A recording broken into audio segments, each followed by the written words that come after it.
Locker और खूबसूरत औरत। अंजू अपने पति राजीव और बच्चों के साथ बहुत खुश थी। उनके 2 बच्चे हैं, एक लड़की और एक लड़का। बड़ा लड़का अभी 12 साल का है और लड़की छोटी है 8 साल की। एक मिडिल क्लास परिवार है। अंजू के पति राजीव का कपड़े का एक छोटा सा कारोबार है, जिससे उनका घर और दोनों बच्चों की पढ़ाई अच्छे से हो जाती है। राजीव अपने बच्चों और पत्नी को बहुत प्यार करता है। अंजू अपनी छोटी सी दुनिया में खुश थी, लेकिन फिर उस एक दिन से सब कुछ बदलने लगा। एक दिन राजीव जब घर आया तब उसका मूड कुछ ठीक नहीं था। उसके बच्चे वहीं बैठे पढ़ाई कर रहे थे।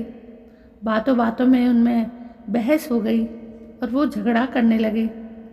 राजीव वहीं बैठा था और अपने ही ख्यालों में खोया था। उनको झगड़ता देख राजीव को गुस्सा आ गया और उसने उठकर अपने बच्चों को एक एक तमाचा लगा दिया। अंजू किचन में से आई। बच्चों और अंजू के लिए ये बात बड़ी ही आश्चर्य की थी, क्योंकि राजीव ने आज से पहले कभी अपने बच्चों को मारना तो दूर, जोर से डांटा भी नहीं था। हमेशा उन्हें प्यार से समझाया करता था, लेकिन आज उसे क्या हो गया था? अंजू ने राजीव से बात की, क्या हुआ? आपको कुछ बात है क्या? लेकिन वो गुस्से में कुछ नहीं बोला और वहां से चला गया। अंजू को पता चल गया था कि जरूर कोई बड़ी बात है जो राजीव को परेशान कर रही है। कुछ दिन राजीव का स्वभाव ऐसा ही रहा। इस दौरान राजीव अपनी चीज़ों को लेकर भी कुछ ज़्यादा ही पर्सनल हो गया था। उसने अपना एक अलग लॉकर रख लिया था, जिसकी चाबी उसी के पास रहती थी। अंजू को यह पता था कि राजीव उसमें कुछ रखते हैं, लेकिन वो राजीव से इस बारे में बात नहीं कर रही थी। उसे लगा कि शायद वो इस बारे में पूछेगी तो कहीं वो बुरा नहीं मान जाए। ऐसे ही आजकल उनका मूड कुछ सही नहीं रहता है, इसलिए उसने इस बारे में बात ही नहीं निकाली। राजीव कुछ दिनों से अब अकेला रहने लगा था। ज़्यादा बातें नहीं करता, बच्चों से भी। अंजू को यह बात खटकने लगी। एक दिन जब राजीव अपने लॉकर में कुछ रख रहा था, तब अंजू वहां आ गई। अंजू को देख उसने झट से सबसे पहले लॉकर को बंद किया। अंजू ने पूछा, क्या हुआ? ऐसा क्या है जो आप छुपा रहे हैं? क्या हो गया है आपको? कुछ बात है तो बताइए। राजीव ने कहा, कुछ नहीं, कुछ होगा तो मैं तुम्हें बताऊंगा। ऐसा कुछ है ही नहीं। अंजू को अब चिंता सताने लगी कि उसे अपने पति का बदला हुआ रूप साफ दिखाई दे रहा था। घर में शांति ना हो तो उसका असर सब पर पड़ता है।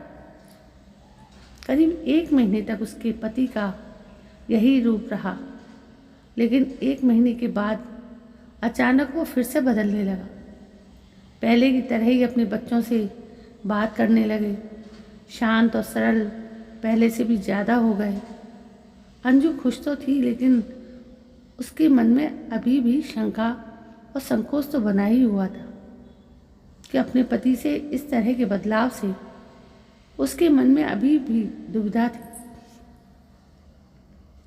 सब कुछ धीरे धीरे फिर पहले जैसा होने लगा, लेकिन अभी भी राजीव अपने लॉकर को नहीं छोड़ता था। लॉकर पर ताला ही रहता था, ना ही उसे किसी को हाथ लगाने की इजाज़त होती थी।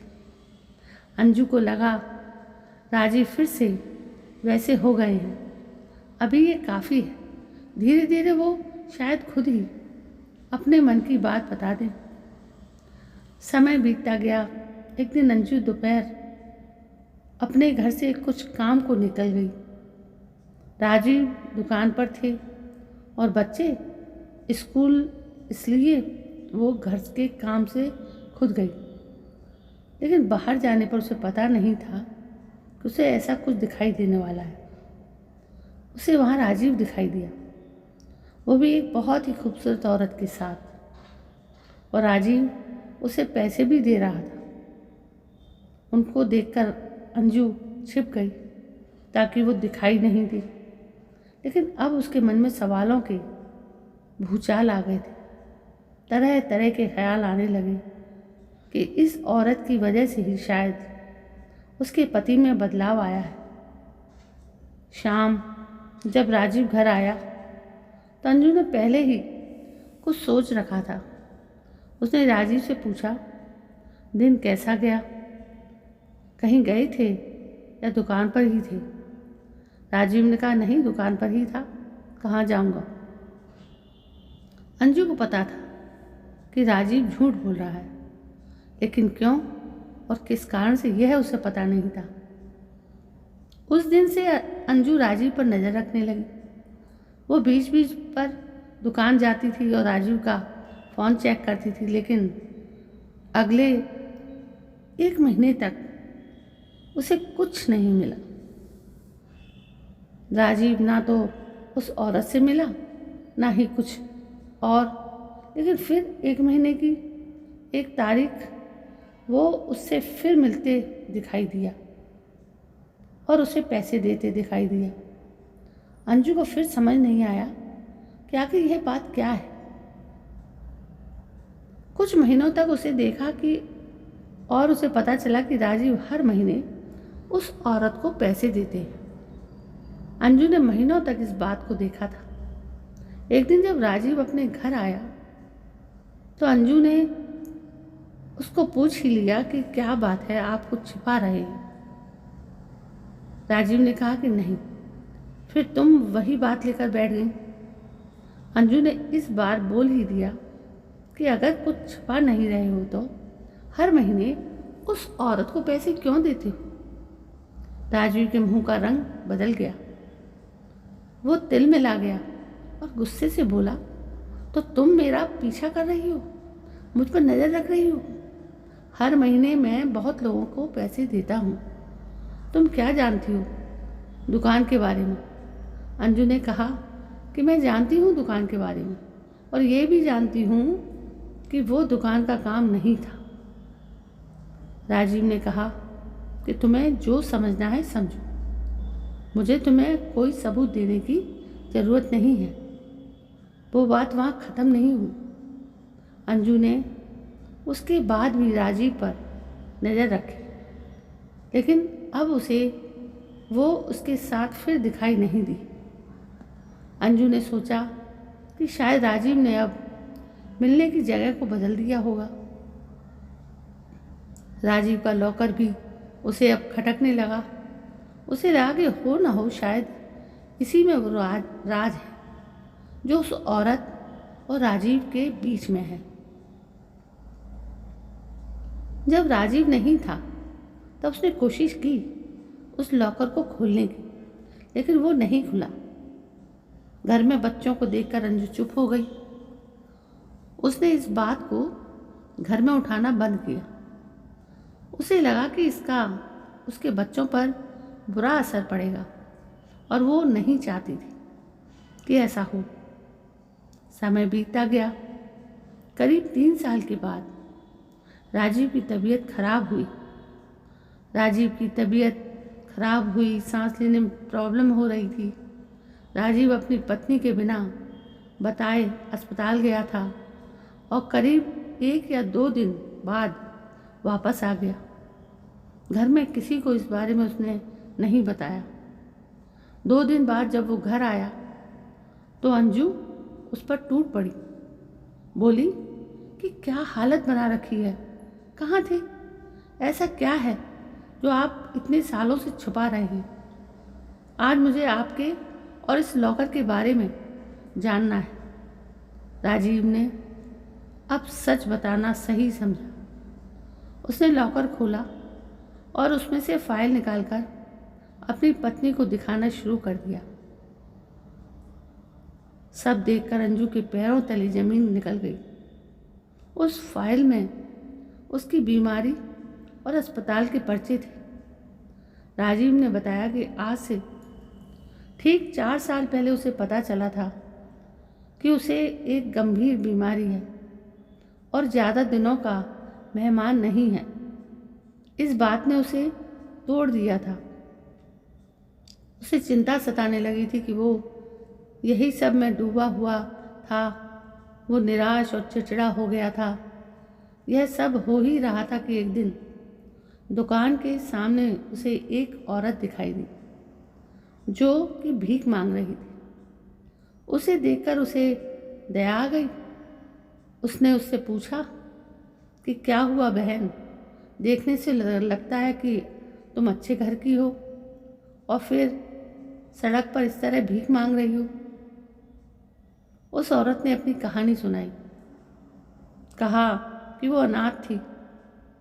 उसके पति ने उससे शादी की, लेकिन उनके देहांत के बाद उसका वहाँ रहना मुश्किल हो गया। उसे वहाँ के लोगों की नीयत का पता चल गया था, इसलिए वो कैसे भी बचकर अपने 2 बच्चों के साथ वहाँ से यहाँ इस नए शहर में आ गई। यहाँ उसे गुजारा और रहना मुश्किल हो रहा है, इसलिए मजबूरन उसे भीख मांगनी पड़ रही है। राजीव को उस समय लगा कि अब उसकी ज़िंदगी कुछ ही समय की है, इसलिए उसने उसकी मदद की और उसे और उसके बच्चों के रहने को घर और खाने की व्यवस्था की। साथ ही हर महीने उसे पैसे भी भेजता रहता है। उसने ना सिर्फ उसकी बल्कि औरों की भी मदद करना शुरू किया। राजीव भी आश्चर्य से भरा रह गया था कि इस दौरान उसे पैसों की कमी नहीं रही। साथ ही जो बीमारी उसे कुछ दिनों में ख़त्म करने वाली थी, उसके इस अच्छे काम की वजह से उसे अभी तक जीवित रखा है। उसने अपनी पत्नी से कहा कि अब मैं अपने घर की ज़रूरत के बाद जितना हो सकता है मदद करता हूँ। जिसे ज़रूरत है मुझे अंदर से खुशी मिलती है। शायद ये उन लोगों की दुआ है जो अभी तक मैं जीवित हूँ। अंजू यह सब जानकर और सुनकर रोने लगी और उसने अपने पति से माफ़ी भी मांगी। उसने कहा कि आप इतना सब कुछ झेल रहे थे और हम आपको कितना गलत समझ रहे थे। अंजू भी राजीव के इस काम में अब उसका साथ देने लगी। इस ज़िंदगी में कब क्या हो जाए हम में से कोई नहीं जानता। अगर हम किसी के काम आ जाएं, किसी को ज़िंदगी जीने में मदद कर दें, तो उससे बड़ी बात कुछ नहीं है। अच्छे कर्मों और नियत का फल हमेशा अच्छा होता है। तो दोस्तों, आपको ये कहानी कैसी लगी कमेंट कर हमें ज़रूर बताएं। इस तरह की अच्छी कहानियाँ आप मेरे चैनल पर सुन सकते हैं, जिसे आप सब्सक्राइब करना भूल जाते हैं, क्योंकि व्यूज़ तो 500 हो जाते हैं और सब्सक्राइब एक भी नहीं। ऐसा कैसे होता है? यहाँ उपलब्ध सभी कहानियाँ काल्पनिक हैं, जिनका उद्देश्य मनोरंजन और शिक्षा देना है। तो दोस्तों, कैसी लगी आपको ये कहानी? यदि कहानी पसंद आई हो तो आप सब्सक्राइब करना ना भूलें और लाइक भी करें और इस कहानी को ज़्यादा से ज़्यादा शेयर भी करें। कल मैं फिर हाजिर होती हूँ एक नई कहानी को लेकर। तब तक के लिए जय हिंद, वंदे मातरम।